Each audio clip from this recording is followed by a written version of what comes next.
Good evening, everyone. My name is Claudia Rubenstein, and I'm the Director of Jewish Book Week. And I'm delighted to welcome you this evening to this partnered event with the National Library of Israel and Lockdown University on the building of the new National Library of Israel. We have a very distinguished panel with us this evening. We have Hannah Rothschild, an award-winning writer and chair of Yad Hanadiv. We have Oren Weinberg, who's the CEO of the National Library. We have Jason Frantzen, who's a senior partner at the award-winning architects who designed the new library. And this evening is chaired by Harry Rich, the former CEO of the Royal Institute of British Architects. So welcome, everyone. Welcome to our panel. And I'm delighted to hand over to Harry to begin this evening's event. Thank you very much. Thank you very much, Claudia, and welcome from me. It's great to talk to all of you, have you all participating from wherever you are around the world without having to step into the cold and damp of London this evening. So it's great that you're all with us. We have, as Claudia said, a fascinating hour ahead of us with the dream team that created the new National Library of Israel, which will be opening next year. As you heard, we've got the director of the library, the architect, and the philanthropist, the people who between them have helped to make this happen. So Oren Weinberg is the chief executive of the National Library of Israel. He's been there since 2010. Before that, he was the director of the Haifa University Library. He did his undergraduate degree at Haifa University and a master's program at Bar-Ilan University, and Oren is joining us from Jerusalem. Jason Frantzen is the architect for the project. He studied at Cornell University and then Harvard Graduate School of Design. He joined Herzog de Meuron in 2005 and has been a senior partner there since 2019. He leads on an awfully large range of major projects, very varied, all around the world, and he's with us from Basel in Switzerland. And finally, Hannah Rothschild, who is a writer and documentary director. In 2018, Hannah took over from her father, Jacob, as chair of Yad Hanadiv, and I'm sure she'll tell us a little about it, but Yad Hanadiv at a headline level is a charity that creates resources to advance Israel as a healthy and vibrant democratic society and to provide support, equal opportunities for the benefits of all of its inhabitants. And notably, the charity has been involved at the core, for example, at the construction of the Knesset, the Israeli Parliament, and the Supreme Court. So the shape of this evening is that in a moment, I'm going to ask each of the three panelists to set context for what we're going to talk about, and then we'll have a conversation between them and me, and we will have time for questions towards the end. So please do feel free to put your questions into the Q&A box, and we'll do our best to get through them or at least select a good number of them.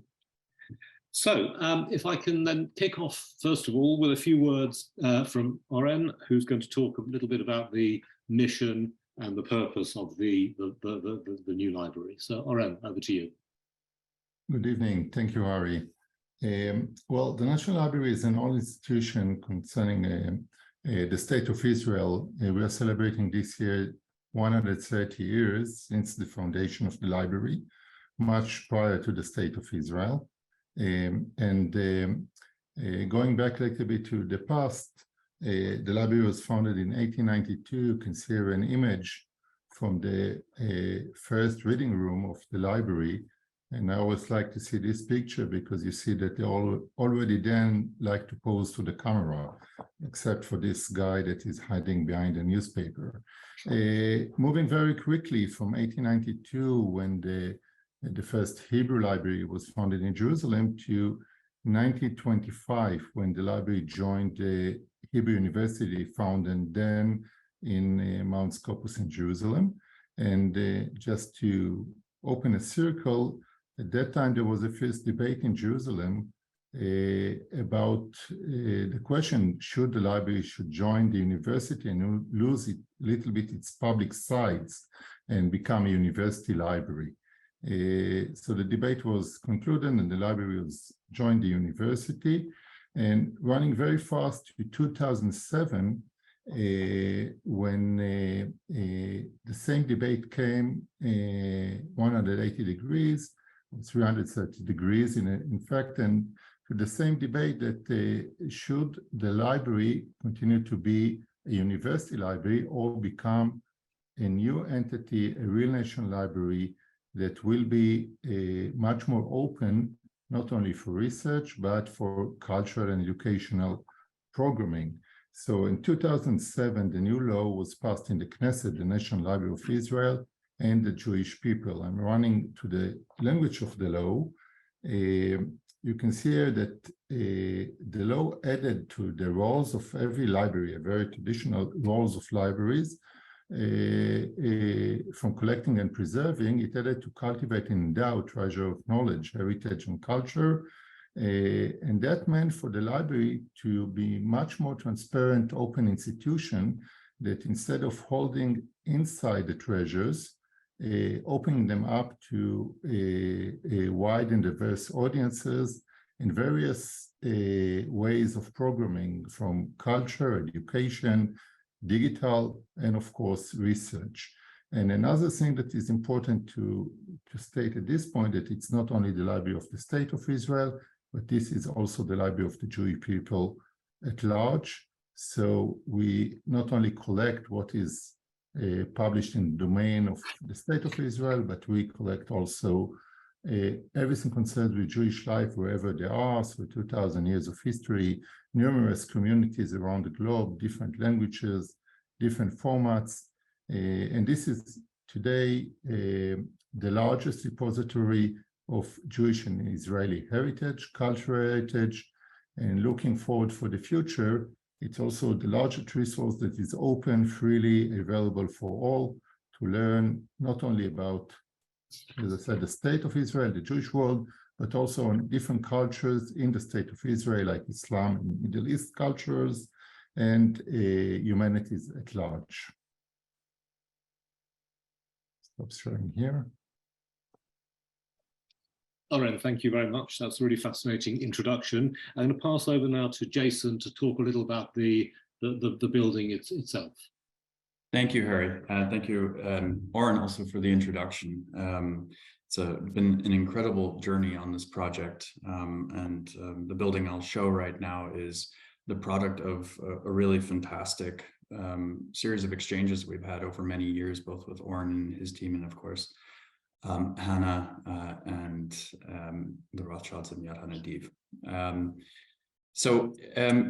We began the project naturally by thinking about everything that Oren said, and by really understanding the content of the project, by understanding the meaning of the library. We also immediately went and tried to understand the site. The site is an incredible place in the city of Jerusalem, situated between the Knesset and the Israel Museum and the Hebrew University on the left-hand side. It is a site with incredible opportunities, but also enormous complexity. We looked at Jerusalem's architecture and the regional architecture and tried to think from the beginning about how to create an architecture that is both contextual and contemporary within this environment.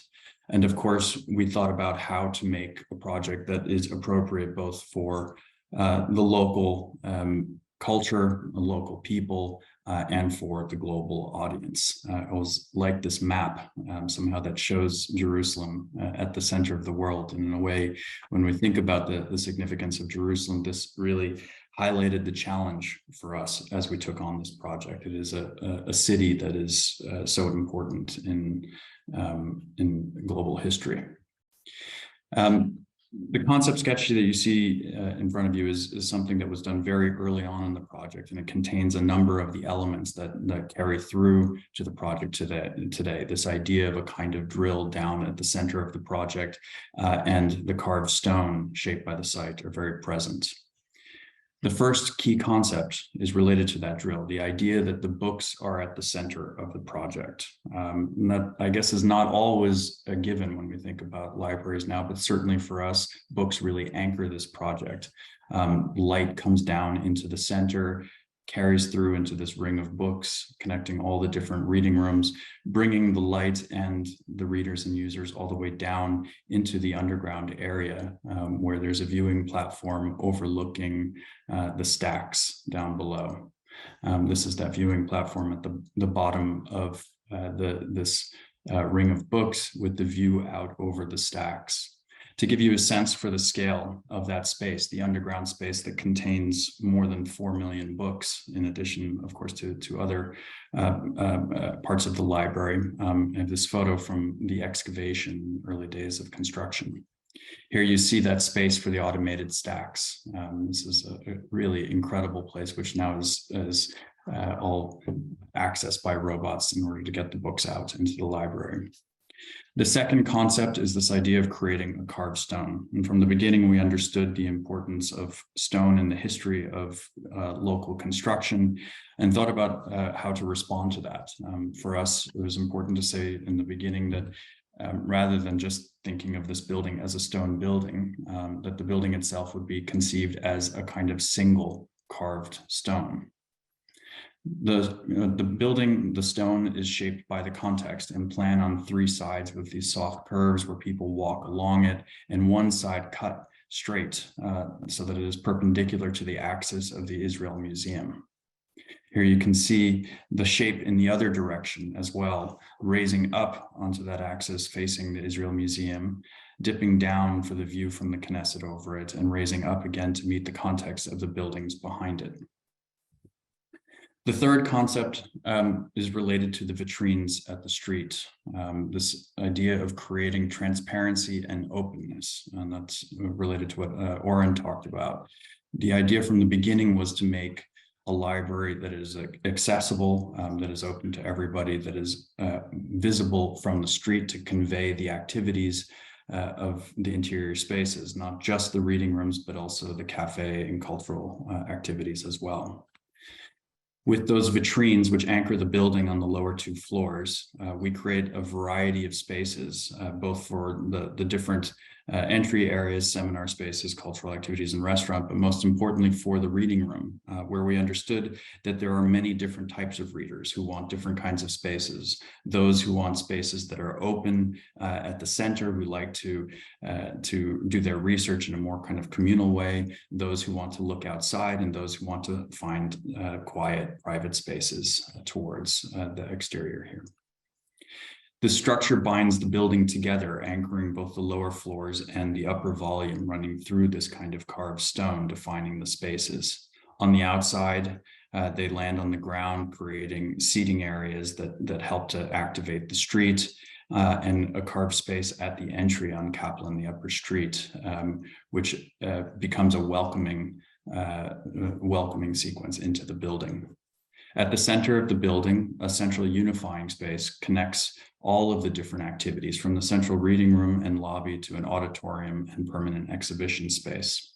The auditorium looks down, connecting down to from the upper floors to the lower floors, where there is a plaza at street level.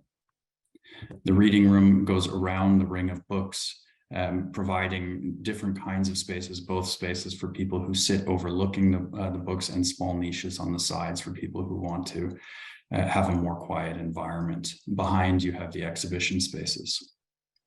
And finally, just close quickly with where we stand today, which after many years is incredible to see. The building is much as we had hoped, and for us, it is a project that we're truly excited about. This is just a picture from a few weeks ago showing the construction still underway, but I think well on its way to opening.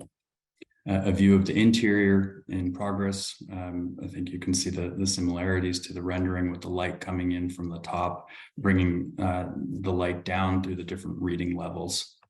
And finally, a view on the outside with the kind of carved spaces, the carved stones, creating these openings to the different program elements. Thank you.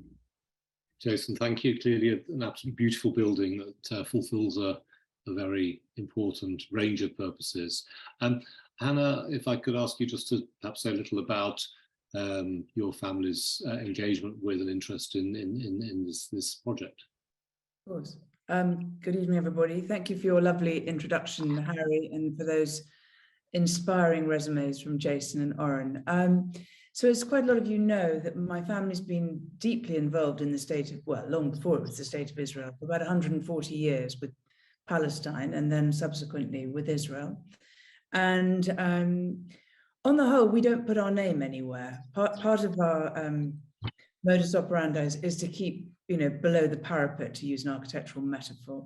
And we operate through Yad Hanadiv, which is, if you can believe it, about 140 years old, started by my cousin Baron Edmond that time ago.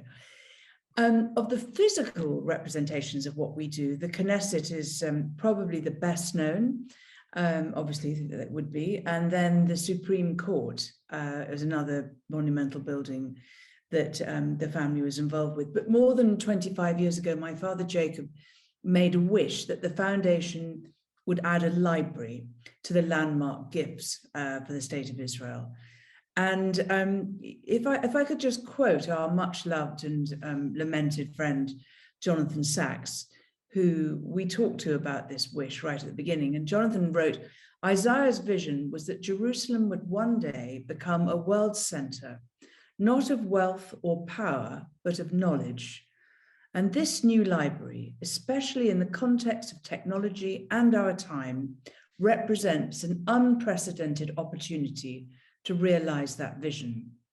So that was part of the background. And I think really, if I stripped it back, even further, it seemed extraordinary to us that there wasn't a suitable home of the book for the people of the book, whose memory and destiny are encoded in the book. And I don't in any way want to put down the library or its former home in the Hebrew University, but I think Oren would say that it didn't really perhaps have the gravitas or the presence that one might have expected in the heart of Jerusalem. And I can say honestly that what Jason, Pierre and Jacques have done with this design, I believe will make it the greatest building, not just in Israel or in the Middle East, but I believe one of the greatest libraries that's ever been built. So I can't tell you how proud we are to be involved in this project. Hannah, thank you so much. And it's wonderful to hear about a building that has been created from the start to reflect, I suppose, that spiritual and emotional purpose. And it's also great to hear that's actually coming through in the finished object. So we're lucky enough to have some triumvirate of client architect and philanthropist here, and I'm interested to understand a little bit about how that works, because I know from experience that the architects and clients can work brilliantly together, but there can be moments of challenge, but also where there's a philanthropist involved, that can add an extra layer of either value or again, potential issues. So I wonder if I could just invite you to talk a little bit about how that relationship has worked on this project. And also, Hannah, if you wouldn't mind touching on what makes the project particularly interesting to you as a supporter. You touched on it already, but maybe just expand on that a little bit. I don't think I'm kind of over exaggerating when I say that actually at this moment, we're living at a time of architecture where the architects are as great as any period, I believe, in history. I mean, I really do think that if you look around the world now at in the last 20 years, let's say, perhaps a little bit more, maybe 50, we should say, let's widen that. I mean, there really are some unbelievably brilliant architects.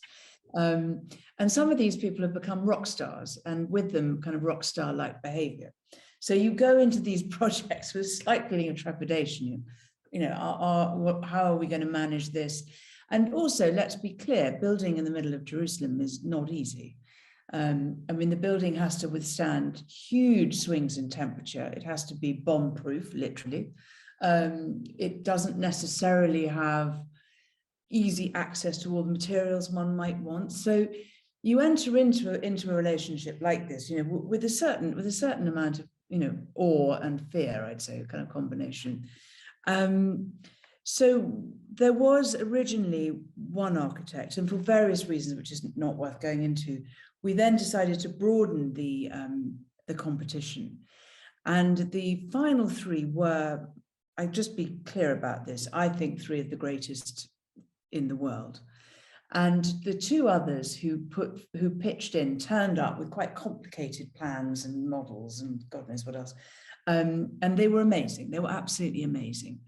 And Jacques and Pierre Herzog de Meuron turned up with a sketch pad. And they basically drew what Jason has just shown. They just kind of sat there with a pencil and did this, and then that, and then this. I mean, literally not much more than that. Then they got out those pictures which Jason showed you, and explained why the stone was important, why the shape was important, everything else. And it was mesmerizing. And Dad and I looked at each other. It was like, okay, this is it. And obviously it wasn't just us. There was Oren was there, and David Bloomberg was there, and various other people were there. But it was a kind of electrifying moment. And that really was the start. Now, I'm not just saying this because Jason is on this call, but quite honestly, had it not been for him, I think it would have been quite a difficult process. But I think, Jason, you've got the most extraordinary temperament as well as being very professional.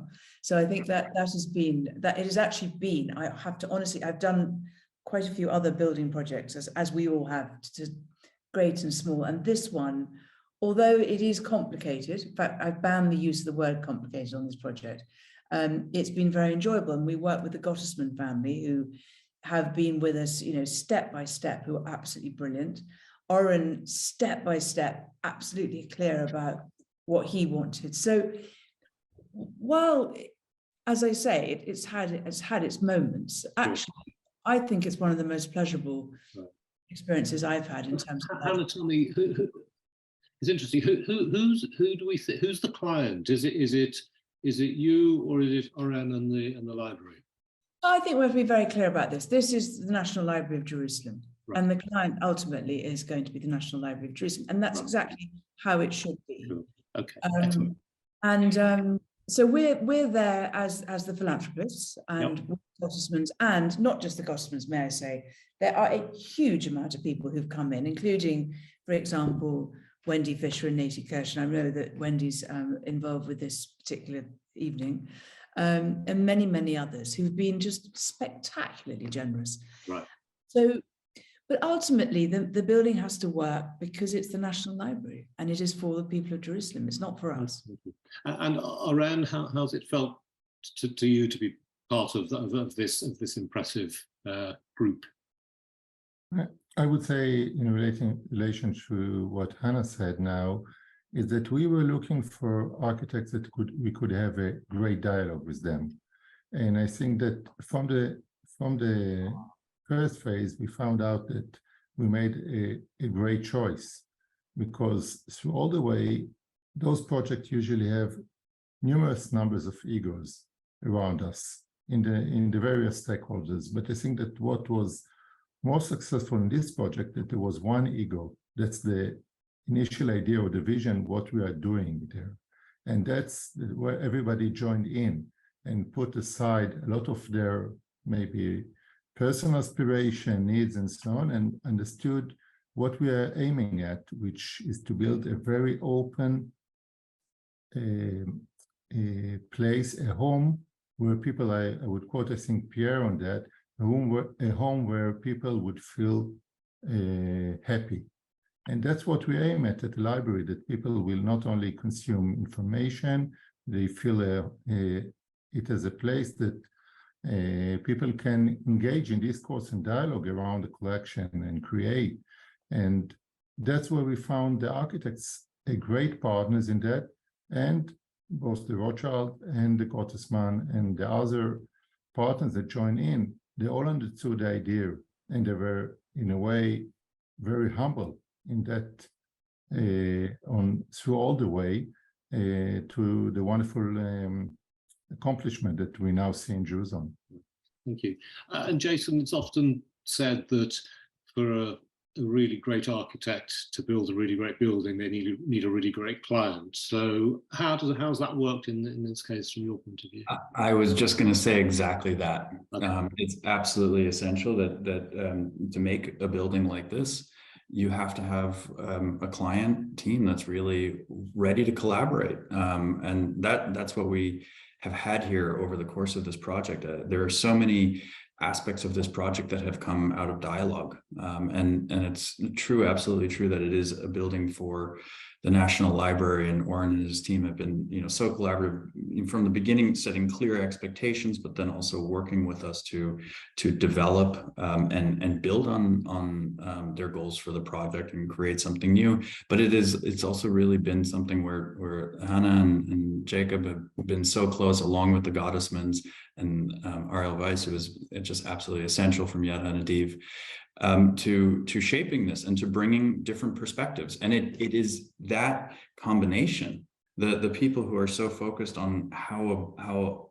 we live on a day-to-day basis in a library, how you work with it, but also those people who are carrying forward a vision for what they want from a much broader perspective. So it's just been a fantastic experience, one which I've certainly just learned an incredible amount. Any challenging moments? Any challenging moments you can talk about, Jason? Oh, I think any building of this magnitude has many, many challenging moments. But we've never had a challenging moment that created enormous friction. It's always been, we've had, issues as in any project, dealing with budget, what's feasible, really working creatively to figure out how to kind of maximize the money that was there, schedule issues, working within the city, which is has, like many places, very kind of complex agencies who are overseeing the project. So we've had so many different challenges along the way. It's hard to even know where to begin, but we've gotten through all of them. You got through them, that's the main thing. Yeah. Oren, am I right in thinking, is there any public funding involved with this? And if so, what's the impact of that? Well, the state gave about 16%, 1/6 out of the overall budget, and it also gave the plot, the ground, which is in a marvelous place, maybe the best place in Jerusalem and in Israel. So we were lucky with the support. And we were doing the project in a very troubled time, post-COVID. Now we had 5 elections during the project, no government budget for 2 years, so quite complicated. But we said that we overall challenged that and got a great result. Okay, excellent, thank you. Maybe moving on to thinking about sort of the purpose of libraries and this one in particular. So I suppose historically, libraries have been the repository of knowledge, but now all the knowledge you could possibly want exists online and is available at the sort of touch of a finger. So in that context, what is the role of the library, particularly a national library, and who's it for? So if I could maybe turn to Oren first, and maybe also while you're thinking about that, the role of the library, it'd be lovely to hear about a couple of interesting, important artifacts or objects, and the impact of that being physical rather than digital. Well, we have numerous collection that really reflects a very rich history of the Jewish people, of the state of Israel, but of humanities at large. So maybe to point few, from Maimonides' handwritten Mishneh Torah, to go to Franz Kafka archival collection, Isaac Newton papers, Hannah Senesh, which is a local hero, and photographs, historical maps of the land of Israel, maybe the largest collection, most important one.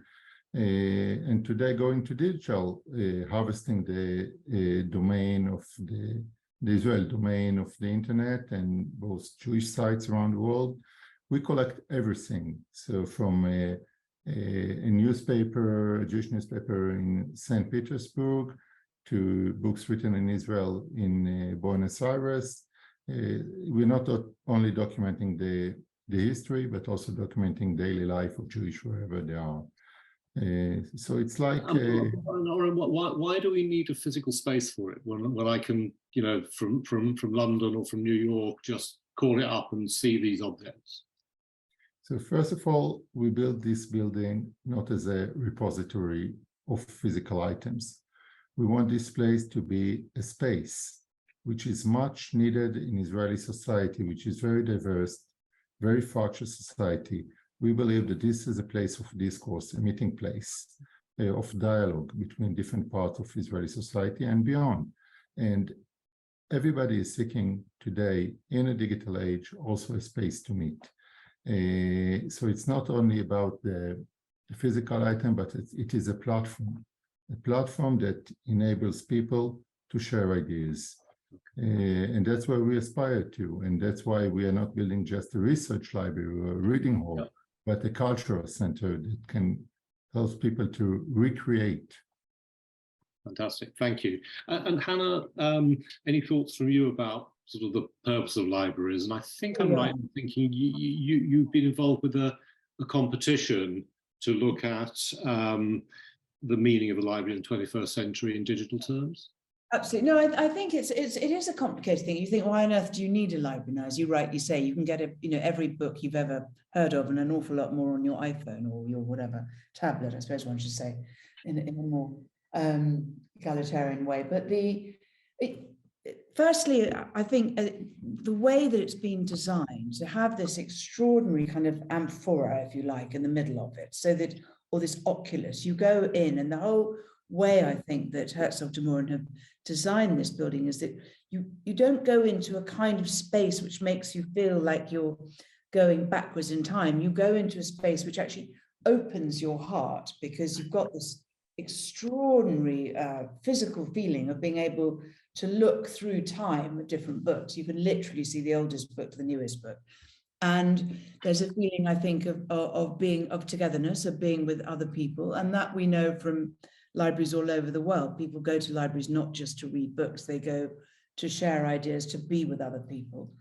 As Oren said, it is a cultural centre. It's got, I think there was a brief picture, it's got a beautiful kind of auditorium, which can be for music as well as for lectures. It's got, all sorts of other, it's got cafes, it's got outside spaces. I mean, this is a place, I believe, that will become a locus in Jerusalem. And then as to the competition, obviously, we're thinking a lot about, how do you make a library, reach out beyond its physical boundaries? And one of those is just simple online, but we then wanted to see, and I worked with a colleague, Asher Reagan, at Yad Hanadiv, and he and a colleague came up with an idea, which is to start an international competition, which was completely open. It was open from all ages, all creeds, all backgrounds, and all areas of technology, to see, could you imagine a way using technology that we could make libraries and the contents in libraries more accessible?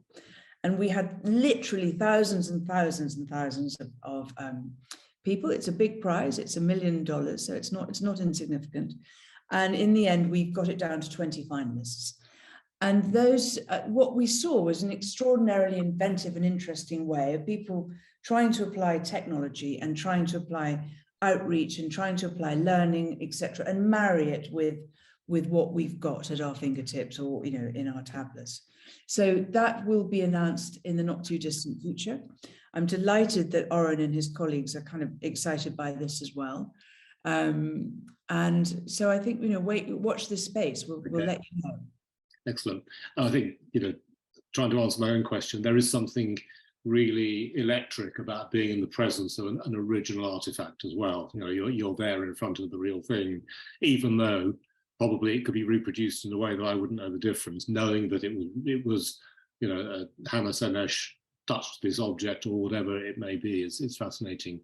Jason, this is a big weight of significance and cultural value and historical value. How do you stop that grinding the project to a halt? Well, I think that we had those clear ideas from the beginning that anchored us. And of course, over the course of a project, it's a very iterative process. You go through a lot of different ideas, and we're kind of constantly questioning when we have perhaps become a little bit too contextual is the wrong word, but when we start to kind of mimic historical forms, and when we're creating something that is not appropriate to the local environment, and it's always sort of a fine line between those aspects, and that has come just through time and through the team process. There's never a single right answer on this topic, but it is certainly, more than anything that I've seen in my career, been a real topic on this project. This environment is very complicated to work in. So picking up on that, I mean, Oren, you mentioned it as well, operating, I think Hannah, you may have done too, against a really complex political and cultural background, and you had Hadiv's purpose of looking at a vibrant and equal opportunity society. And on the other hand, this is part of its purpose is it's a library of the Jewish people and the state of Israel and the land of Israel. How does all that mix together for you in terms of really achieving that significant and important objective of connecting people of all sorts? Well, I like to touch on that to the building itself. I think that part of the idea of HDM was that it's a place of a lot of interconnections. It's the interior and the exterior speaks all the time together.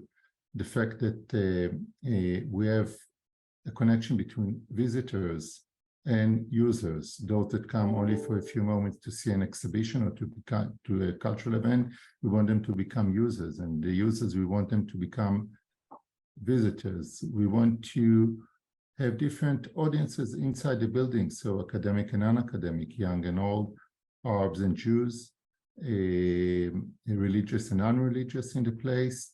The fact that we all the time look at the connection between digital and physical, and how we can make it a one smooth experience.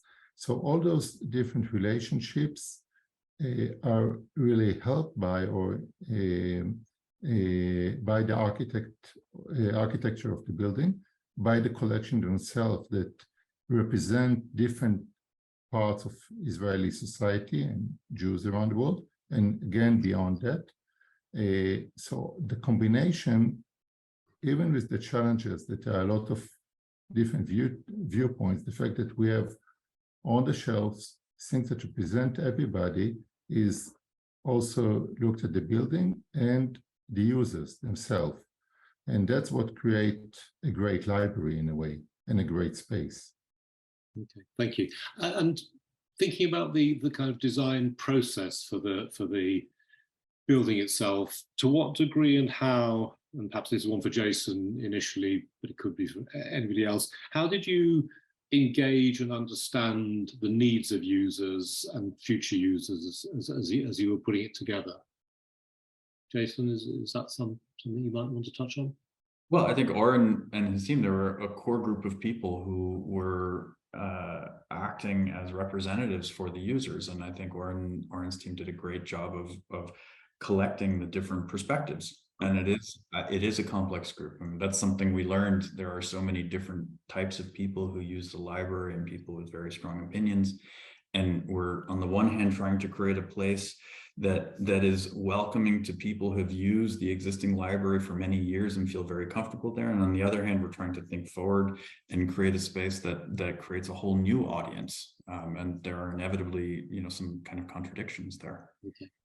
And Hannah, did you have a sort of driving idea behind the kinds of audiences or participants or users that you wanted to encourage into the library? I think what I said, it is the home of the book, and I think that it should be egalitarian. It should be exactly as Jason and Oren have both said. It should be for everybody, and that's something that I hope, and I'm absolutely sure, I don't just hope, I'm absolutely sure that will happen, actually. I think it's such a beautiful place. It will attract many, many different people. I've got a comment in the questions here from Mendel Horowitz that says, I live and work in Jerusalem, and I'm grateful for a public space in which to engage with other people that is neutral and non-religious. And he asked what can be done to maintain an open space that is inviting to each of the communities of Jerusalem. Is there a sort of, or in use, is there a sort of a, once you're there, a sort of active program to make sure that happens? Well, the first step of the renewal of the National Library is the building, of course, but we have been actively looking at the ways to activate the building and being a real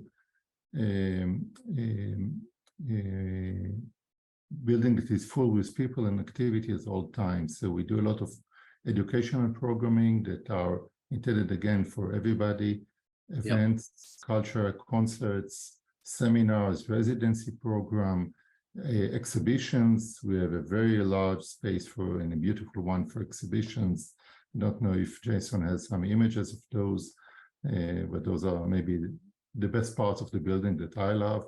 And seminar rooms, restaurant, coffee shop, a lot of public spaces. So we feel that this is the thing that Israel needs this time. Excellent. Okay. Jason, just a very mundane question to you. You talked about the light coming in through the center core. How do you deal with the fact that somehow old books and light don't get on too well? Oh, it's filtered. So it's not just direct sunlight coming in. There are multiple layers that cover this and just let in a very kind of a reduced amount of the UV light coming in. We have screens coming over, especially the western windows on the street level. So this has been a key topic for us over the course of the project. How do we create that connection to the outside, that openness, while still protecting the artifacts? Okay. I'm quite interested in thinking about the degree to which it's been possible to future-proof the building, in as much as all buildings somehow tend to change their purpose over the years, and perhaps libraries will continue to change their purpose. So the degree to which that's there. And then also one of the questions that has popped up in the question box here from Alice Milner is what plans were incorporated into the design to accommodate the expansion of the collection. So I think there's two questions there. One is expansion, one is flexibility, if that's a factor. Oren, as the client? Well, I will start with expansion. When we started planning the building, we estimated that there will be a decline in print. Maybe not the death of the print, but certainly a decline. We haven't seen that. Actually, print is not less popular today than it was 10 years ago, even if the digital is growing. And we certainly didn't plan enough space for the future. And we know that if print is still going to be alive and kicking for the future, we will need more storage space. So that's an issue, and sometimes we are wrong.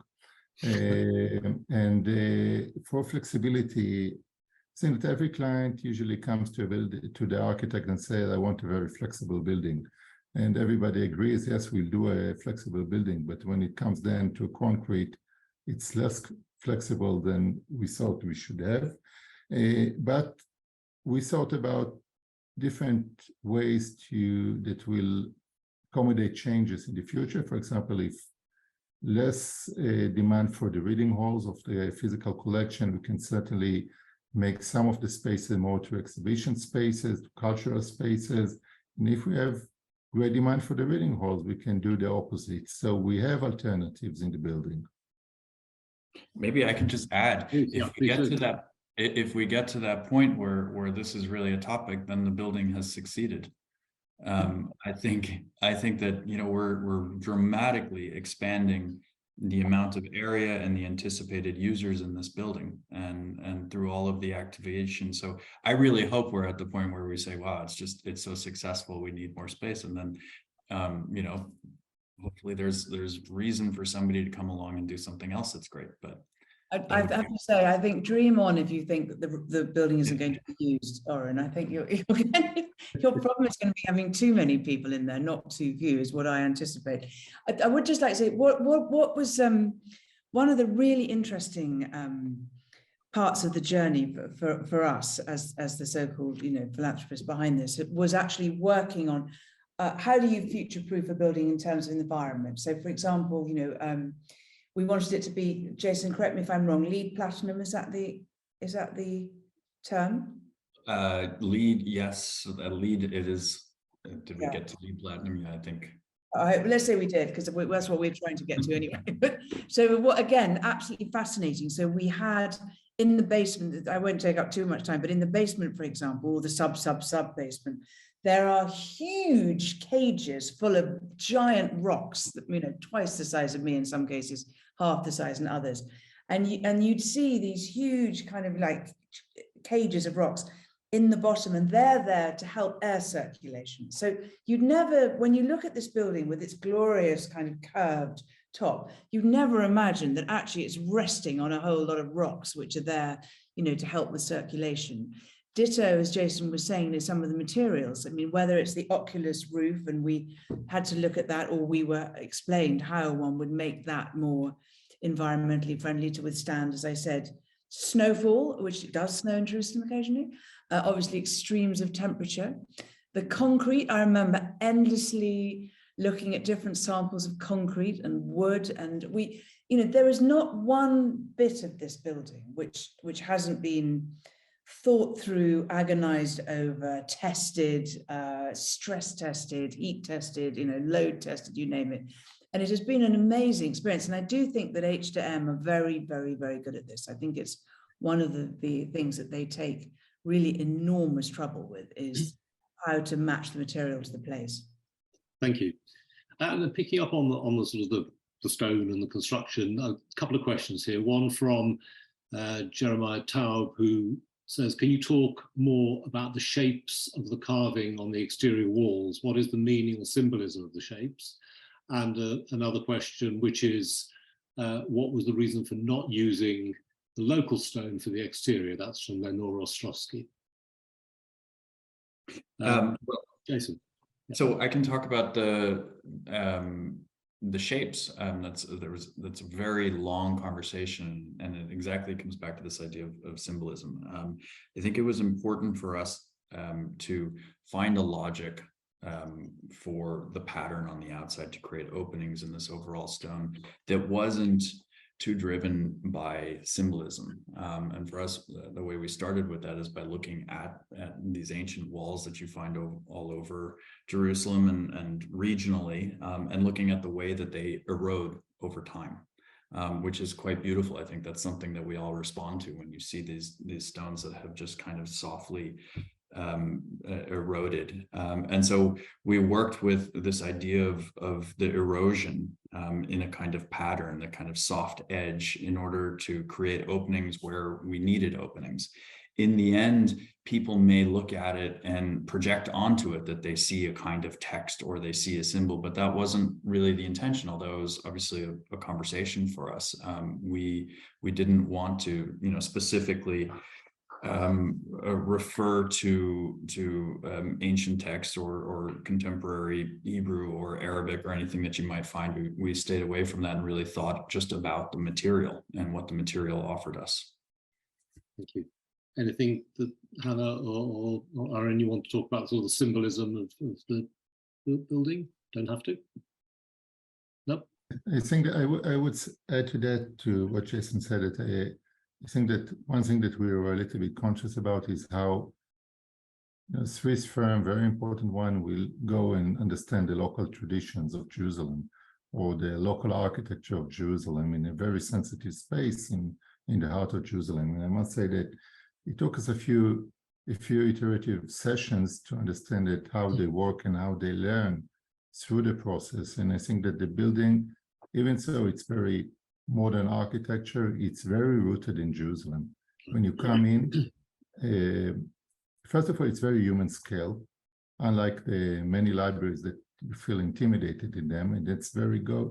For me, it goes to maybe the old city of Jerusalem, that even so it has so many layers of history there, when you walk through that, it's very human scale.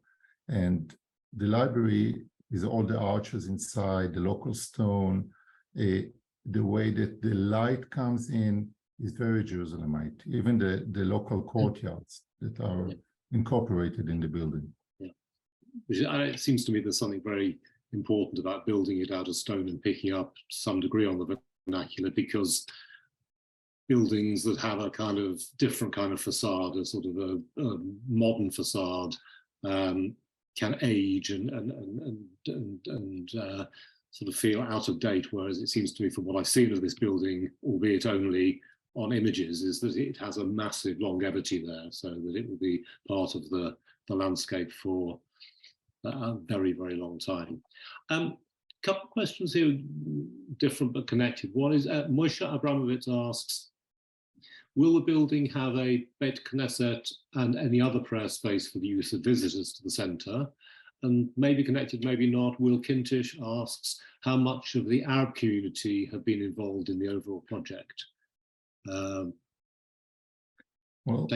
we have a synagogue and we have a multi-faith prayer room near each other. So we certainly look at serving all communities of Israel. Yep. The building is aimed to all religions, all parts of Israeli society. And yep. Already today we see many active users of the building, the current building, coming from the Arab communities. Excellent. Excellent, wonderful question here, which is one I was going to ask, but I'm glad someone else has asked it. From Jennifer Malvin, what was the most unexpected experience you encountered during the construction of this remarkable and timeless building? Jason, you were very diplomatic about surprises along the way. We're now all friends, so I'm sure that we might all want to share something either surprising or actually equally something that you're most proud of or excited about the project. I'm going to start, Hannah, if I may, with you. Oh, thanks a lot. That's I think that's a difficult question, actually. It's a very hard one. But you can have a moment to Jason's think. laughing. I can see he's quite pleased that it's been passed to me. I think, actually, funny enough, the most unusual thing that happened was we used to meet. Sounds like I'm not answering the question, but I am actually. We used to meet in Basel, which is where Herzog de Meuron's offices were. And there was a small hut outside the office, and all the library team, Oren's laughing, all the library team would come from there, and then we would come from England, and then obviously the Herzog de Meuron people were there. And then we had these unbelievably kind of intense discussions. And, you know, there would be sandwiches here and there'd be coffee there and there'd be phones ringing and this, that, and the other. And then at a certain time, everybody down tools, because Herzog de Meuron have this wonderful thing that I think it's midday, everybody has to go down tools and they go to a communal room where there are loaves of bread, which seem very symbolic, and coffee. And you would then go and you would sit or stand or talk with whoever, it's a very large office, whoever was there. So it was this rather wonderful thing that actually there was this safe space breaking bread literally outside where we were talking. And that's something I'd like to repeat elsewhere. So I haven't really answered the question, but I do remember that is one of my top memories. No, that's really interesting. Jason, anything surprising, interesting, most proud of? Well, I think that like many places in the world, when we work in different environments, there is a time of learning and adjusting to local culture, and there was certainly there were moments when although I'm not Swiss, I'm American, but working with colleagues here in Switzerland going into Israel, we had to all kind of learn how to work with each other. I think what was interesting for me, Hannah, the counterpoint to what you said, is in Israel on the construction site, where the team meets is way underground now, and it's kind of in this loud, crazy space in the basement, and there are meeting rooms, and there are lots of days when you have really kind of intense conversations and shouting and everything. It's a very vibrant atmosphere, to say the least. But then people bring lunch in, and I always always amazed how food actually brings people together in that environment. And we have hummus and pita, and people sit around and suddenly they start laughing. And that was something that we learned from, because in Switzerland, here, if there's that kind of tension, we probably would carry that through, through the rest of the day. And there, we always found a way to work with each other and carry forward and laugh. We became friends. Right, excellent. Which is why the question from Sharon Abramson, will there be a restaurant cafeteria open to the public? I think we've already answered the fact there will be, but actually that's probably also a significant answer to some of the other questions about how people will engage with each other and use the building. Oren, anything surprising or unusual on the project for you?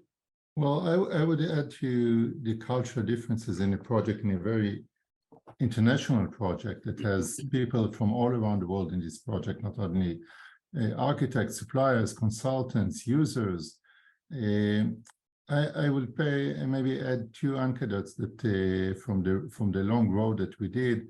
We have in the building a beautiful space that it is between the educational space and the coffee shop. It's like an hang patio or open courtyard in the middle of the building, and it has an opening on the ceiling that when we asked, the library asked the architects what happens in the winter, and we were arguing that for maybe 2 years. What will happen in the winter? How people will sit there? The answer that we got is, what winter? You don't have winter in Israel. So I think that the final answer we got when we had the snow, maybe 3 years, and we had one of the architects climbing on the roof and have a photograph there, said, well, we do have winter, and then we found a solution in there. And maybe a second anecdote is one of the, really, he deserves a huge thank. It's Maximilian Beckenbauer from HDM team that leads the planning project, and he is on the ground all the time. He had to learn a lot of Hilchot Jewish traditions in understanding why do we have to plant before Rosh Hashanah the gardens, or what is mezuzah and what he has to do with that. So it's a mutual learning process between the architects, the clients, the constructors, the contractors, the consultant that are working together. And I think one thing that Herzog de Meuron said through the process is, when we come to a local land, we learn, we teach, and it's a process of growth together. Yeah, I think that's such an important story about architecture and buildings. The last thing you need is someone who knows everything about everything. The point of it is curiosity and developing an idea together. And we're coming towards the end, I'm afraid. Just one simple question that's asked by Howard Golden, which is, any idea when the building will be finished and when we can have the opening ceremony? So the ceremony is a key thing. Well, Oren, you can have that one. Who dares to answer that? Thank you. Well, I think that libraries has a lot of mysteries in themselves, and it's okay. Open. So this is one mystery we'll keep to ourselves for the moment. We will look, but it's going to be open in 23, that's for sure. Okay, excellent. I haven't, and I'm not going to ask you the question about whether you stuck to budget, because that's always too complex. So we'll leave that one there.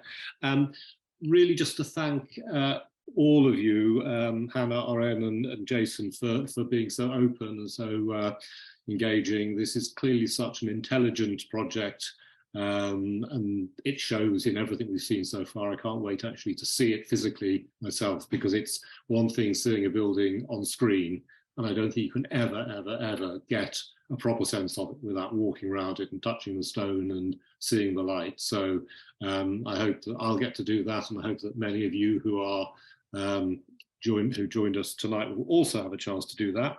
So having thanked our great panelists, can I also thank the partners who made this evening possible, certainly the National Library of Israel, Jewish Book Week, and the Lockdown University. So thank you all very much, and have a good evening. Thank you. Thank you. Thank you. Good evening.